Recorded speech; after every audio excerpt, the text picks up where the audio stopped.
हा जो निकाल लागला विधानसभेचा त्याकडे तुम्ही कसं बघताय?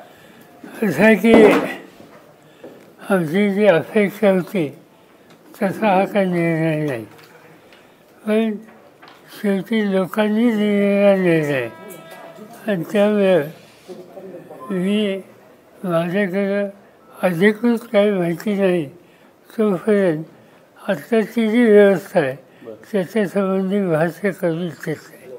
निर्णय लोकांनी दिला. अनेक वर्ष आम्ही सगळे सार्वजनिक जीवनात आहोत असा अनुभव आम्हाला कधी आलेला नव्हता, पण हा आला तर त्याचा अभ्यास करणं, त्याची कारणं व्यवस्था नक्की काय समजून घ्यायला आणि पुन्हा एकदा नव्या उत्साहानं लोकांच्या जाऊन उभं राहणं. तर तुम्ही पायाची भिंगरी लावून फिरला, संपूर्ण महाराष्ट्र पायाची भिंगरी लावून फिरला, महाराष्ट्रात एवढ्या सभा घेतल्या वय वर्ष 84 असताना, तुमच्या वयावरती टीका केली आणि आता विरोधक अशी टीका करतात की आता पवार साहेबांना निवृत्तीची वेळ आलेली आहे, त्यांनी आता राजकारणात राहू नये म्हणून. मी काय करावं, मी आणि माझे सहकारी ठरवते. बरं, प्रश्न तो नाही.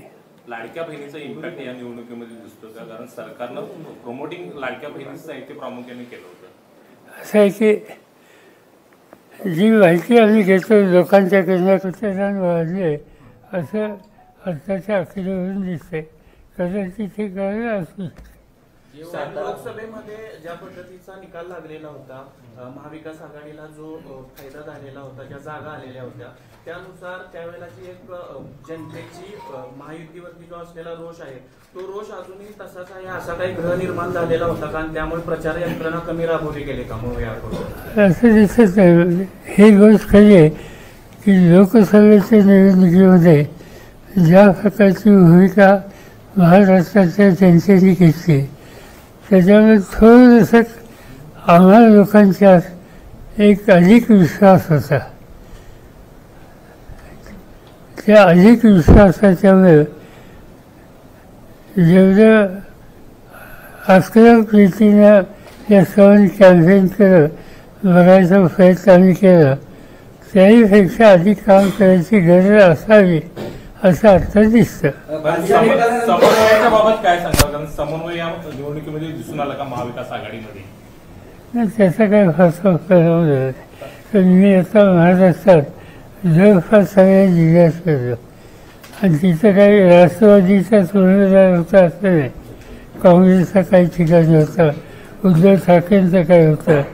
आणि समजा आमचा उमेदवार असेल तर इतर पक्षाचे कार्यकर्ते नव्हते असं नाही, तेही राबवत होते. त्या सगळ्यांनी कष्ट केले, सामूहिक कष्ट केले, पण रिझल्ट हवा तसा आला. ईव्हीएम बाबत शंका घेतली गेली काही नेत्यांनी. ईव्हीएम बाबत उद्धव ठाकरेंनीच शंका घेतली ईव्हीएम या मशीन बद्दल. आपलं काय नेमकं मत आहे याच्यावर? असं आहे की मी ऐकलं काही सरकारांचं मत, पण त्याची ऑथेंटिक माहिती जोपर्यंत माझ्याकडे नाही तोपर्यंत या सिस्टीमच्या संबंधी मी काही भाष्य करू इच्छित नाही. पैशाचा वापर या निवडणुकीत झाला का? असं जनरली आता ऐकायला मिळतं की यापूर्वी कधी झालं नव्हतं असं पैशाच्या संदर्भात या राज्यामध्ये झालं असं लोक सांगतात. सर, मराठा वोट जे आहे हे की फॅक्टर आहे. महाविकास आघाडीने महाराष्ट्रामध्ये जातीपातीचं राजकारण केलं, त्यामधनं ओबीसी समाज हा दुरवला गेला. ओबीसी समाजाबरोबर ती ब्राह्मण समाज जो आहे तो भारतीय जनता पार्टीला मिळाला आणि त्यामध्ये वोट राईज झाला महायुतीचा आणि त्याचा फटका महाविकास आघाडीला बसला. याबद्दल आपण काय सांगाल? आणि साहेब त्याचा ऑथेंटिक माहिती माझ्याकडे नाही, पण काही लोकांचं तुम्ही म्हणतात तसं मत आहे. यासारख्या वाक्यामुळं थोडंसं ध्रुवीकरण झालं का? निश्चित हे जे उत्तर प्रदेशचे मुख्यमंत्री त्यांनी जे भाष्य केलं त्याच्यामागं ध्रुवीकरण व्हावं असा दृष्टिकोन फायमाफेशी दिसतो. राष्ट्रवादी आमची खरी अशी अजित पवार गटाकडून दावा केला जातो. त्याची कथा असं आहे की त्यांच्या जागा जास्त आल्या, ही गोष्ट अमान्य करण्याचं कारण नाही. पण राष्ट्रवादी हा पक्ष त्याचा संस्थापक कोण आहे हे साधारणतः महाराष्ट्रात माहीत असावं.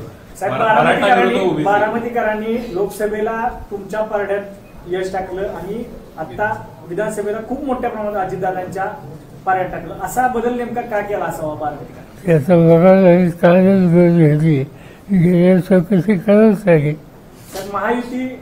तर महायुतीबाबत असलेली नाराजी आपण लोकसभेला योग्य प्रमाणात मांडू शकला त्या सगळी इंडिया आघाडी, मात्र ती विधानसभेला मांडायला कमी पडलात का? नाही, साधारणतः आमच्या सगळ्या सहकार्यांनी कार्यकर्त्यांनी कष्ट खूप केले, त्याच्याबद्दल काही कुठं अडचण नाही. नेते जे प्रमुख